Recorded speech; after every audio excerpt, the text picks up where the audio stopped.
Hey guys, this is Justin. Hello and welcome to another video. Today we'll be comparing two of the greatest military minds in Star Wars as we compare Revan with Grand Admiral Thrawn to try to decide which one was better. This is an interesting conflict because, as we'll get to later, both Revan and Thrawn used similar military tactics. But before we get into today's video, just a quick word from today's sponsor. Today's video is brought to you by The Ridge, and The Ridge actually reached out to me to inquire about perhaps a long-term deal between themselves and the Eckhart's Ladder channel. I decided to try the product out. I really liked it. So you'll be seeing some of these sponsored bits for the next few months. Just know that it really helps me put out daily content, especially when YouTube's been just a bit weird. So you can see the Ridge wallet compared to my old wallet, and obviously they're night and day. The old wallet is bulky, while the Ridge wallet is made of high quality material and has a much slimmer profile while still being able to hold up to 12 cards plus a ton of cash if you carry that. Ridge wallets come with a lifetime warranty. They have over 40,000 5-star reviews,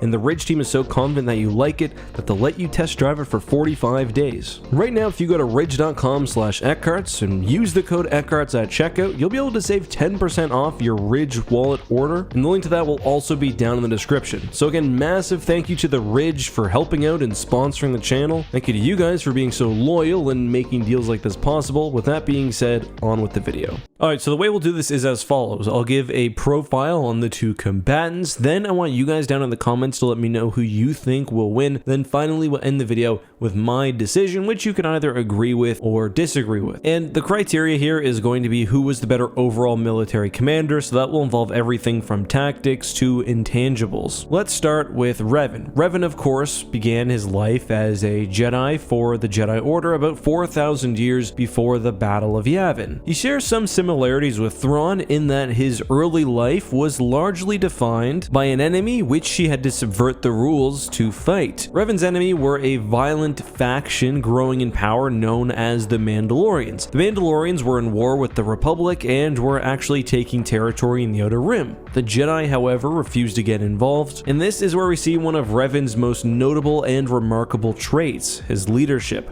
Despite the fact that Revan was going against the decree of the Jedi Order, he led a growing group of Jedi to informally counter the Mandalorians in the early stages of the war. By the time Revan was fully engaged with the Mandalorians, he was facing a difficult battle. The apathy of the Jedi and the Republic at large had not only allowed the Mandalorians to secure a large swath of stable territory, but they were openly invading and capturing new territory. Although technically still operating against the wishes of the Jedi Council, Revan and his followers, the Revanchists, openly served with and later led the Republic against the Mandalorians. According to the New Essential Chronology, Revan alongside Malak turned the tide of the Mandalorian war through sheer force of will. Revan openly defied the Jedi Council and drove back Mandalore by co-opting his enemy's own tactics. Revan was willing to sacrifice the populations of some planets in order to win key victories elsewhere, winning the grudging respect of the Mandalorians and the contempt of the Jedi. Although the Revan-led Republic did suffer some losses, Revan not only tricked the Mandalorians into a final ultimate battle at Malachor 5, but also defeated Mandalore the Ultimate in single battle. This alone ended the Mandalorian Wars. However, this is not the end of Revan's story. As I can fully explain in a later video if you guys are interested, through the Mandalorian Wars and beyond, Revan and Malak were falling to the dark side, and soon after the end of the war, openly rebelled against the Jedi.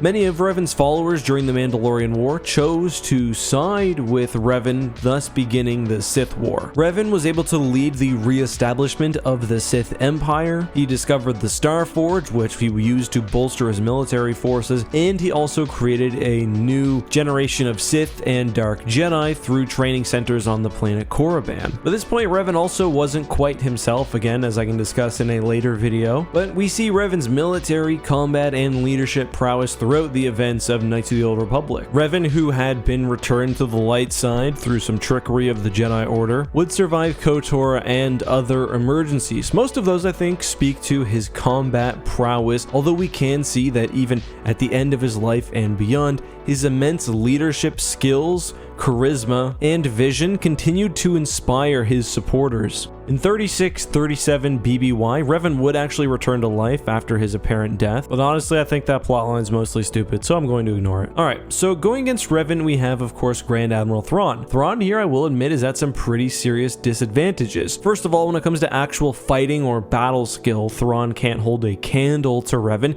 He's definitely above the average individual, certainly very high above that, but compared to a force wielder like Revan, it's insignificant. That does give Revan a very real advantage as he can lead his troops in battle in a way that Thrawn just can't. The force also allows him to get cues and hints from the battlefield, although Revan was not known to use full-scale battle meditation as was the case with Bastila Shan. Another interesting fact is that Thrawn, to be frank, did not accomplish as much, arguably in a pure military sense, as Revan did, and that will have to come into ultimate consideration. But let's talk about Thrawn and why he's so revered as a tactical genius in Star Wars. Well, Thrawn was also known in Star Wars Legends for winning over the hearts and minds of his crew. A lot of the original Thrawn trilogy actually deals with that. He's got some strange plans, some very weird tactics that don't make sense to those who are usually serving him, but as the trilogy goes on, because they see his continual success after success, Thrawn does earn the support of his bridge crew and eventually all who know his name. Thrawn in Legends actually has two really incredible talents. First of all, tactics. Second, strategy, and those are pretty important things for a military officer. Let's talk strategy. During the Thrawn campaign, Thrawn nearly brought the New Republic to its knees with merely a handful of Star Destroyers. He took the strategies pioneered by the Rebel Alliance and perfected them, but with Star Destroyers and more. What's really impressive though is how Thrawn put together dozens of different little puzzle pieces in a way that absolutely no one could have predicted, from securing the Sparty cloning cylinders to finding Sabayoth to capturing the Katana fleet and using cloaking. Thrawn was almost totally unpredictable. He was also a master of analyzing his enemy, and I'll use this to start talking about tactics. Thrawn had the uncanny ability to determine his enemy's strategy simply by observing them. Now, often people will talk about how Thrawn uses art to figure out the psychology of his species, and while this is true and has almost always been effective for Thrawn, this is only one small way that he's able to take down his enemies. He successfully analyzes patterns and behaviors, and he becomes so good at predicting things that during the Kalmos crisis, the New Republic nearly falls apart because they're not sure whether they're being manipulated by Thrawn. But Thrawn's planning, and moving back to strategy now, extends beyond simply knowing his enemy.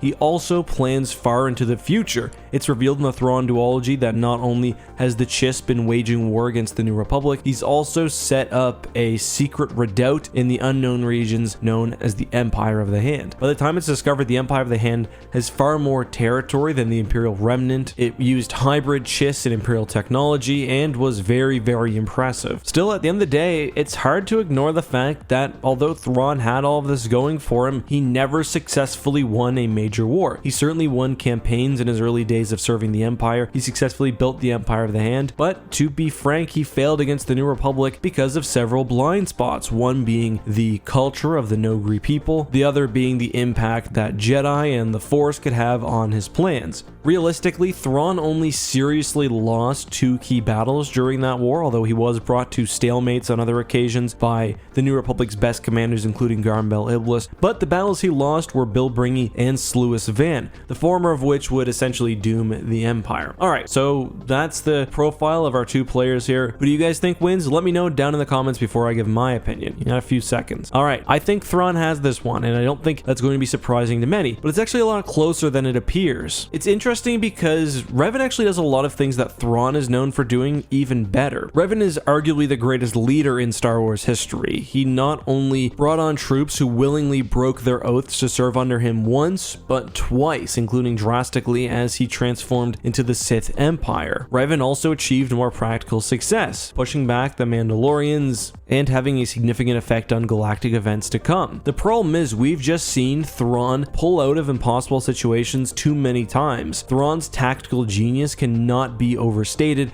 and I think during the Thrawn campaign, he shows a level of planning beyond that which we've seen from Revan. Revan did push back the Mandalorians, but it wasn't as uneven of a fight in my opinion, and his successes mostly came down to leadership generally, but also to a degree smart tactics. I think Thrawn though is next level. Not only do we see him make these wide sweeping plans which no one but he can predict, he's also figured out his enemy to a point where the New Republic's resistance is almost laughable. Still, this is a hard one for me to say because Thrawn did ultimately fail where Revan succeeded, but that's where I personally come down. I give this matchup 6.5 times out of 10, whatever that means for our favorite blue boy, Max Rebo. No, Thrawn. Alright guys, that's just my thoughts though. I'm sure you'll let me know yours down below. Till next time, be safe, have a good one, and may the Force be with you.